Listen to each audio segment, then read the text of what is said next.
Hey again, guys. So I'm in the process of getting the inner fenders ready. As you remember, a few months, actually it's been almost a year ago, I epoxied both the inner and the outer. And while I have them at this stage, I've decided I'm going to Raptor line the inside, and then obviously the outside, the visible surface, is going to get primed, base coat, and clear. But in order to prep this, I've been using a 150 grit, and where I can't get the 150 in, I use a red Scotch-Brite, basically just to take the sheen off as much as I can. And where I've broken through in some areas, I've applied some red oxide primer, and I think that'll be okay because all of this is going to be encapsulated in the Raptor Liner. I'm going to spray the Raptor Liner through a modified HVLP gun. It's the old reliable purple gun that I used previously for epoxy, except I drilled out the tip to 2 millimeters. And that's what I've seen others on YouTube do with some good success, because I don't want there to be very heavy texture on the inside of this. Not that this is going to be a heavy duty wheeling rig, but if I'm kicking up mud and stuff, I don't want it to really catch, you know. I want it to be able to be washed off with relative ease. So I'll do a little bit more prep. I'm gonna block off the threaded holes that are on this fender, up here as well, and then do a little bit of more prep, do some wipe downs, and then I'll show you my setup. So this will be the first time spraying Raptor. Alright gang, here's how Raptor works.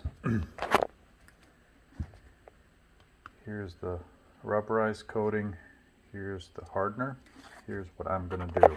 So this mix is 3-to-1. Technically, according to the directions, you put 8 ounces of hardener into this bottle that already has 24 ounces in it. There's room, it's empty here. I don't want to mix all of this. I don't need it for just the inner fenders. At least I don't think I do. So what I'm going to do is I'm going to mix it up a little bit differently, including I'm going to include some thinner as well, reducer I should say. So a mix is 3-to-1. That's here, and I think I'm gonna yeah, let's say I'm gonna mix 8 ounces of rubberized coating, the actual Raptor. So that'll be like, let's say 1 part. Yeah, so 1 part here plus 1 part here, and then maybe actually what I saw is a little bit less hardener, which slows the reaction down a little bit, so I might do that. So let's say I do 2 parts of the Raptor, not quite 2 of the hardener, and add a little bit of reducer. I think that's what I'm going to go with.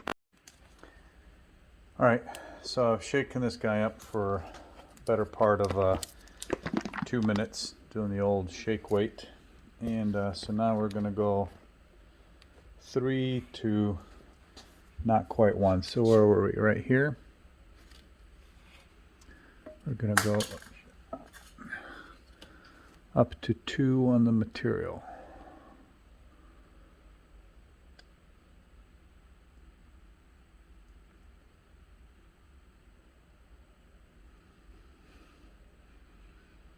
Like that.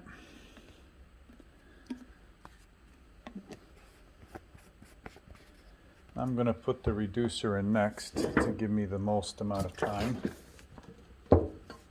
And I'm not quite going to go the full part, so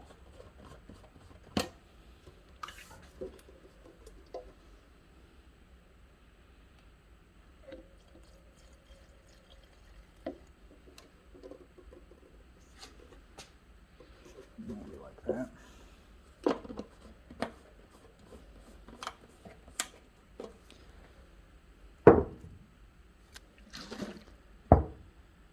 All right, and I'm gonna get my mask on. And once this stuff starts to kick, I'm gonna start to stir it and get on from there.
Alright, that's the first coat on that one.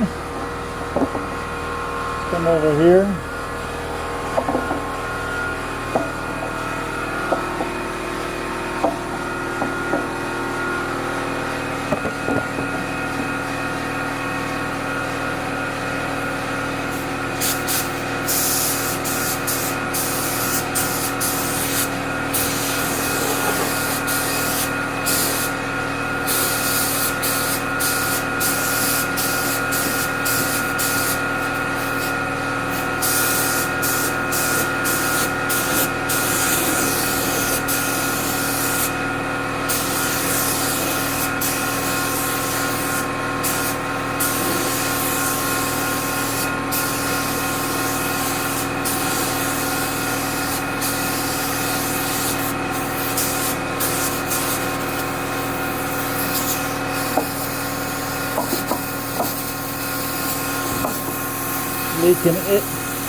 Leaking air right there. That sucks. Alright, let me show you what the first coat looks like. I stayed about 8 to 10 inches away from the surface, and it's a really fine finish. If you get a little bit closer, the pattern is even finer, but I think this is good.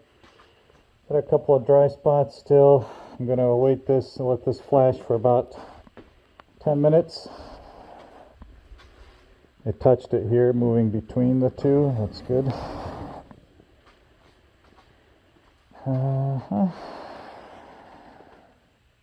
Yeah, I like that. Also doing this flange here, this is where the inner fender makes contact with the rad support. A little bit dry up here. I'm going to use up all the material that I made up, so let me get to that, and I'll come back when it's all done. All right, well, let's take a look at the finished product. So it's only been about 10 minutes, so it's still tacky, but this is exactly the finish that I wanted. It's not like a rough Herculiner finish like I did with my the other fenders, or the inside of the outer fenders. I wish that I had waited actually and done this, but I have a feeling that finish is going to be something that's going to trap a lot of mud. This is really, really fine. Like, I don't know if the camera picks it up, but it's like very, very fine grit. I would put it at like 150, something like that. Maybe even a little bit better. And stuff is really easy to work with. You know, it blends in really well. You don't see a lot of streaks, not that you would care for an inner fender, but if you're going to do a vehicle, which a lot of people do, I could see why. It's a really nice looking finish. I don't, you know, and for the most part, I think people are very happy with the durability. Couple things that I did, that's some dust that anyway. Couple things that I did, so let's go over the settings. My nozzle pressure was just under 40, let's say 38, between 35 and 38 on a 2mm nozzle. I drilled out our old faithful purple gun that's now relegated to only Raptor use.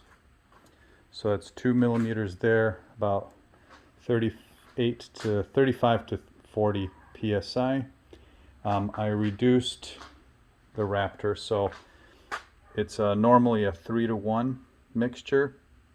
I didn't use a full 3-to-1. I probably went 3 to 1/2 and then half again with reducer, and I think that helped a lot with the finish, having it, you know, be a very nice uniform finer finish. The other point that I did, it's reasonably cold in the garage here right now. It's about 56 degrees.